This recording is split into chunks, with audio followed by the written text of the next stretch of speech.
اور آپ کو گرفتار کر کے آپ کے ساتھیوں سمیت اس کے دربار میں لے کے جانا ہے۔ سید الشہداء امام حسین علیہ السلام آپ نے کہا بھئی ابھی تو ظہر کی نماز کا وقت ہو گیا ہے، نماز پڑھتے ہیں، باقی باتیں بعد کی۔ نماز کے لیے جب یہ سید الشہداء علیہ السلام اور آپ کے ساتھ ہی نماز میں کھڑے ہوئے تو آپ نے حر سے کہا کہ کیا آپ اور آپ کا لشکر ہمارے ساتھ نماز پڑھنا چاہے گا؟ انہوں نے کہا جی ضرور۔ حر بن یزید ریاحی اور اس کے سپاہی بھی آپ کی اقتداء میں ظہر کی نماز ادا کرتے ہیں۔ ظہر کی نماز کے بعد سید الشہداء علیہ السلام نے ایک خطبہ ارشاد فرمایا۔ آپ نے فرمایا لوگو، میں اس وقت تک تمہاری طرف نہیں آیا جب تک تم نے خطوط لکھ کر اور درخواستیں بھیج کر قاصدوں کے ذریعے مجھے یہاں آنے کی دعوت نہیں دی، اور یہ لکھا کہ ہم پر ہمارا کوئی امام نہیں، اللہ تعالیٰ شاید آپ کے ذریعے ہمیں حق کی سمجھ عطا فرمائے اور ہمیں ہدایت دے دے، تو آپ ہمارے پاس ضرور تشریف لائیں۔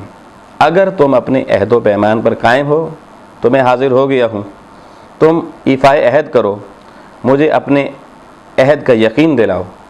اور اگر تمہیں میرا یہاں آنا اچھا نہیں لگا تو پھر میں یہاں سے واپس چلا جاتا ہوں۔ یعنی کہ حر کے ساتھ اس لشکر میں، کیونکہ کثیر تعداد کوفہ کے رہنے والوں کی تھی، آپ نے وہیں پر جو پہلی گفتگو فرمائی اس میں صلح اور امن کا پیغام دیا، لیکن اس لشکر کی طرف سے کوئی ایک بھی جواب آپ کو موصول نہ ہوا۔ اس کے بعد آپ اپنے خیمے میں تشریف لے گئے، حر اپنے خیمے میں چلا گیا، تا وقت یہ کہ عصر کی اذان کا وقت ہوا، شہزادہ علی اکبر نے دوبارہ اذان دی، آقا حسین علیہ السلام نے نماز پڑھائی، حر کے لشکر نے پھر نماز آپ کی ابتدا میں پڑھی، اور اس نماز کے بعد سید الشہداء امام حسین علیہ السلام نے ایک دفعہ پھر اس لشکر کی طرف مخاطب ہو کر ارشاد فرمایا کہ اے لوگو، اگر تم اللہ سے ڈرو اور حقدار کا حق پہچان لو تو تمہیں اللہ کی خوشنودی حاصل ہوگی۔ اور پھر بڑی خوبصورت بات ارشاد فرمائی کہ آل رسول صلی اللہ علیہ وآلہ وسلم دین کی قدروں کو جاننے کی بنا پر زیادہ استحقاق رکھتے ہیں اس حکومت اور خلافت کی جس پر آج ظالم لوگ اور ظالم سماج نے قبضہ کر رکھا ہے، اور صرف قبضہ نہیں کر رکھا، غلط راستے، بیرا روی کے راستے پر بھی گامزن ہیں اور ظلم کر رہے ہیں۔ لیکن اس قافلے کو مخاطب کر کے اگر تمہیں میری یہ رائے اچھی نہیں لگی اور جو کچھ میں نے کہا اور پھر تمہارے خطوط میں جو کچھ مجھے کہا گیا، اگر آج تم اس کو ڈینائی کر رہے ہو تو پھر بھی میں یہاں سے واپس جانے کے لیے تیار ہوں۔ جب سیدنا امام حسین علیہ السلام نے یہ خطبہ ارشاد فرمایا تو حر بن یزید ریاحی سید الشہداء سے کہنے لگا واللہ ما ادری ما ھذہ الکتاب والرسل التی تذکر، اے امام آپ جو کچھ فرما رہے ہیں کہ خطوط لکھے گئے، ہمیں تو اس کا کوئی علم نہیں ہے، اللہ کی قسم اٹھا کے کہتا ہوں مجھے علم نہیں ہے۔ جب سید الشہداء نے یہ بات سنی تو آپ نے اپنے ایک ساتھی سے فرمایا، عقبہ ابن سمعان سے، کہ جائیں وہ تھیلے اٹھا کے لے آئیں جن میں کوفیوں کے خط موجود ہیں۔ وہ 2 تھیلے لائے گئے، سید الشہداء نے وہ تھیلے پلٹوا دیے اس کے سامنے، حر کے سامنے، کہ دیکھ لو یہ خطوط ہیں سینکڑوں کی تعداد میں۔ یہ منظر دیکھنے کے بعد حر خاموش ہو گیا، اور سید الشہداء امام حسین علیہ السلام نے اس سے پوچھا بھئی اب اپنا آپ کا اگلا پلان کیا ہے، کہ ہم واپس جائیں؟ اس نے کہا جی مجھے تو والی کوفہ کا حکم ہے کہ میں نے آپ کو واپس نہیں جانے دینا، آپ کو کوفہ میں ابن زیاد کے دربار میں لے کے جانا ہے۔ آپ نے کہا یہ تو ممکن نہیں ہے کہ میں اس کے دربار میں جاؤں۔ تو حر نے کہا چلیں ٹھیک ہے، آپ کوئی اور راستہ اختیار کریں، لیکن جائیں کوفہ کی طرف ہی، دربار میں بے شک نہ جائیں۔ تو آپ نے فرمایا ٹھیک ہے، میں پھر کوفہ نہیں، میں قادسیہ سے ہوتا ہوا شام کی طرف چلے جاؤں گا اور دربار یزید میں جا کے اس سے خود بات کر لوں گا۔ اس پہ ان کے درمیان مذاکرات ہوئے، بات فائنل ہو گئی، تا وقت یہ کہ مغرب کی نماز کا وقت ہو گیا۔ سید الشہداء امام حسین علیہ السلام نے حر کی گفتگو کے بعد سارے ارادے ابن زیاد کے بھانپنے کے بعد پھر اپنے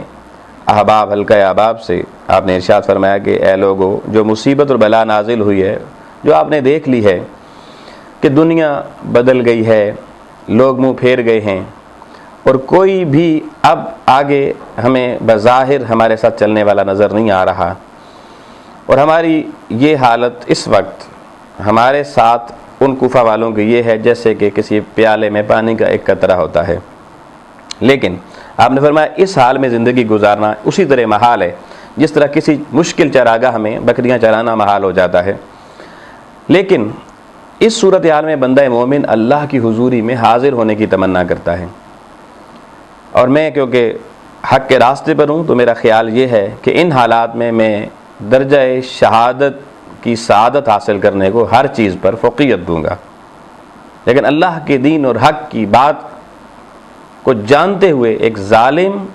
ایک بدبخت شخص کے سامنے اپنا سر بیعت کے لیے نہیں جھکاؤں گا۔ اس گفتگو کے بعد اب شام اور رات پڑ گئی، لیکن مغرب کی نماز کے بعد آپ کے ساتھی زہیر بن القیس وہ کھڑے ہوئے، وہ کہنے لگے اے ابن رسول، ہم نے آپ کی بات سنی، اللہ کی عزت کی قسم اگر ہمیں یہ پتہ ہوتا کہ ہم نے ہمیشہ زندہ رہنا ہے، کبھی نہیں مرنا، اور اس کے باوجود ہمیں آپ کے ساتھ قربانی دینا پڑتی تو ہم آپ کے ساتھ قربان ہونے کو اس زندگی پر پھر بھی ترجیح دیتے۔ ایک اور ساتھی آپ کے تھے نافع، وہ کھڑے ہوئے، وہ کہنے لگے خدا کی قسم اے امام، ہمیں اللہ جل مجدہ جس پلڑے میں اس پلڑے کے ساتھ کھڑے ہونے پہ فخر ہے، اور ہم اپنی دینی بصیرت اور صاف نیت پر قائم ہیں۔ ہماری دوستی صرف ان سے ہے جو آپ کے ساتھ ہیں، اور ہماری دشمنی ہر اس شخص کے ساتھ ہے جو آپ علیہ السلام کا دشمن ہے۔ ایک تیسرے ساتھی نے اس موقع پر حضرت برید بن حفیر رضی اللہ تعالیٰ عنہ وہ کھڑے ہوئے، وہ فرمانے لگے کہ اے ابن رسول صلی اللہ علیہ وسلم، اللہ کی قسم یہ اللہ کا ہم پر احسان ہے کہ اس نے ہمیں توفیق دی، اور اس کی توفیق پر ہم آپ کے ساتھ ہیں اور دین اسلام کے دشمنوں سے جہاد کے لیے نکلے ہیں۔ اس راہ میں اگر ہمارے ٹکڑے ٹکڑے ہو جائیں پھر بھی ہمیں کوئی پرواہ نہیں ہے، کیونکہ ہم جانتے ہیں کہ قیامت کے دن آپ کے نانا شفیع معظم حضور نبی اکرم صلی اللہ علیہ وآلہ وسلم کی بارگاہ میں ہم ہی سرخرو ہوں گے۔ یعنی ساتھیوں کا اتنا خوبصورت جذبہ امام نے دیکھا، اور کچھ مورخین نے لکھا کہ یہ جذبہ اس وقت سامنے آیا جب حضرت امام نے اس موقع پر اپنے ساتھیوں سے کہا بھائی مجھے تو کہا گیا کہ واپس نہیں جا سکتے، آپ کی واپسی ممنوع نہیں ہے، آپ واپس چلے جائیں، کیونکہ دشمن صرف میرا طالب ہے، میں آگے بڑھوں گا، دیکھوں گا جو بھی معاملات ہوں گے۔ اس پر ان ساتھیوں نے اپنی جان ساری اور آقا حسین علیہ السلام سے اپنی محبت اور جان ساری کا یہ جذبہ الفاظ کی صورت میں پیش کیا۔ تو دوستان محترم، ناظرین محترم، یہ قافلہ پھر آگے چلتا گیا، لیکن اس قافلے کے ساتھ حر بن یزید ریاحی اپنے 1000 کے لشکر کے ساتھ پیچھے پیچھے چلتا گیا، یہاں تک کہ یہ کوفہ کے ایک طرف قادسیہ کے راستے سے ہوتا ہوا یہ قافلہ تقریباً مشرق